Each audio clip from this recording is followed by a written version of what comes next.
A long time ago, in a galaxy far away, Ron Howard took over directing a movie after Disney fired Phil Lord and Christopher Miller for creative differences, and they were never heard from again. Hello, I'm Mr. Movie Lover, and this is a Mr. Movie Lover mini movie review. No, not a Mini Cooper, a mini movie review, like a regular review, just shorter. Man, I'm running this joke way into the ground. This week, I'm reviewing a different sort of movie, Solo, a Star Wars story. It was named after the great mystery of how did Han Solo get his name? Solo? Oh, well, how did he get those dice? Oh. I'm also wondering, how did he and Lando Calrissian become such great friends? At least there's a bit of a story there. I'm just kidding about all those backstory drops. Those were some of the biggest complaints that critics had of Solo. Take the Star Wars saga out of it, and the iconic characters at the forefront of it, and it's an actual decent film. Okay, Beckett turning a rifle into Han's iconic blaster was a bit on the nose, but the rest of the movie holds up pretty well. It starts with a heist, and then there's another heist before we set up the main heist. The Kessel Run, that thing Han Solo is most known for. We'll get to that in a minute. But there's so many interesting characters in this movie.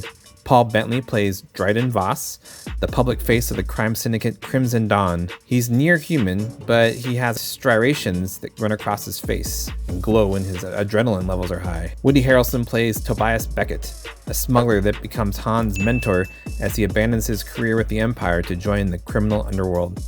Emily Clark plays Kira, Han's childhood friend from Corellia, where they were both street kids. She grows up to be Dryden's right-hand person, and she helps Han and Beckett convince Dryden not to kill them after that second heist goes awry. That's how they end up meeting Lando Calrissian's ship. Lando's first mate is probably the most interesting character of the whole movie.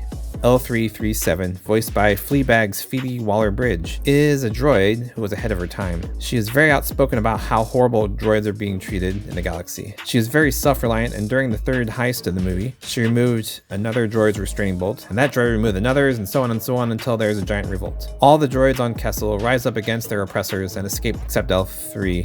The revolt doesn't really end so well for her. But that's okay. They can still use her immense navigational database and upload it into the Falcon's computer. So they have to flee from Kessel in 12 parsecs, you know, what Han's known for best. They survive that because Han is in 5 more movies, and due to other circumstances, they decide to do another heist, with a mini heist inside it. Listen, there are a lot of heists in this movie. So if heists aren't really your thing, I guess you should probably just heist yourself right out of this movie. This is a great movie. Probably one of the best Star Wars movies made this millennia. I mean, the current millennia, like after 2000. If you didn't watch it yet because people were saying it was garbage, or other directors were fired, and Ron Howard had to reshoot a lot of it, or Alden Ehrenreich, I don't know, the guy who plays Han, had to take acting lessons to be in the movie, just forget about all that. Throw that right in the bin, because people have been saying all the new Star Wars movies are garbage since the 90s, and we keep lining up to see them. This is fun and exciting, and Childish Bambino gets to wear a lot of capes in it, so go watch it. And that was my mini movie review on Solo.